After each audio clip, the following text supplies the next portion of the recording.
रहे हैं Shivani recording studio की शानदार प्रस्तुति। गणपति बप्पा मोरिया, मंगल मूर्ति मोरिया।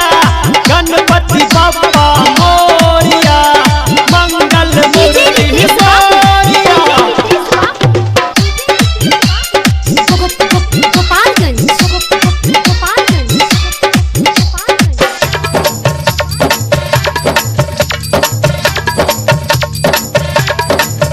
गौरी के ललना हमरा अंगना में आज पधारो।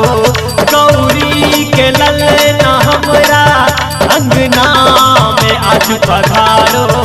आया खुशी का मौसम, रिद्धि सिद्धि साथ लाओ। आया खुशी का मौसम, रिद्धि सिद्धि साथ लाओ। गौरी के ललना हमरा अंगना में आज पधारो। गौरी के ललना हमरा अंगना में आज पधारो। आया खुशी का मौसम, रिद्धि सिद्धि साथ लाओ। आया खुशी का मौसम, रिद्धि सिद्धि साथ लाओ। गणपति बप्पा मोरिया, मंगल मूर्ति मोरिया।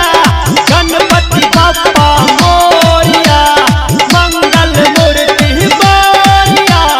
मोरिया रे बप्पा मोरिया रे, मोरिया रे बप्पा मोरिया रे। मोरिया रे बप्पा मोरिया रे, मोरिया रे बप्पा मोरिया रे। सुनता हूँ तेरी महिमा दुनिया में है निराली, दुनिया में है निराली। सुनता हूँ तेरी महिमा दुनिया में है निराली, निराली। भक्तों को प्यार देते तेरी महिमा बहुत न्यारी। भक्तों को प्यार देते तेरी महिमा बहुत है न्यारी। आकर के मेरे अंगना खुशियाँ का दीप जलाओ।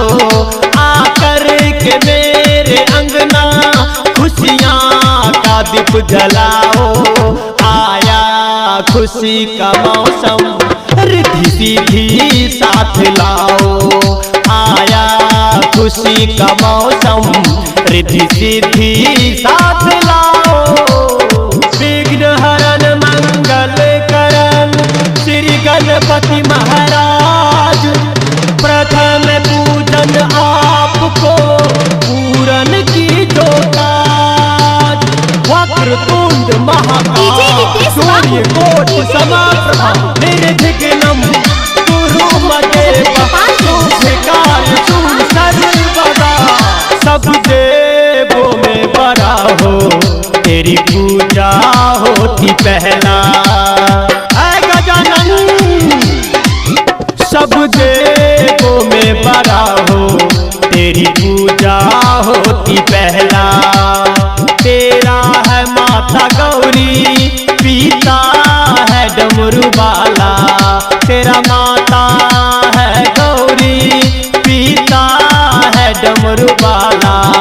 आकर के मेरे घर में गजानन तू अब विराजो।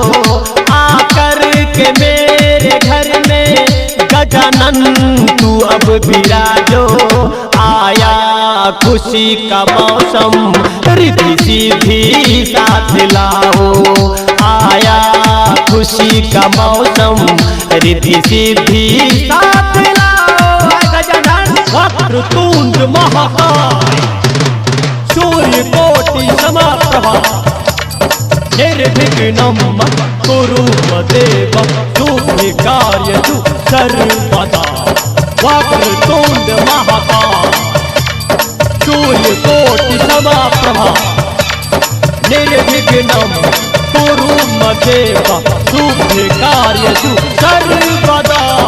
आप सुन रहे हैं शिवानी रिकॉर्डिंग स्टूडियो की शानदार प्रस्तुति। मंगल के दाता तू हो, पूजते हैं नर नारी। कल के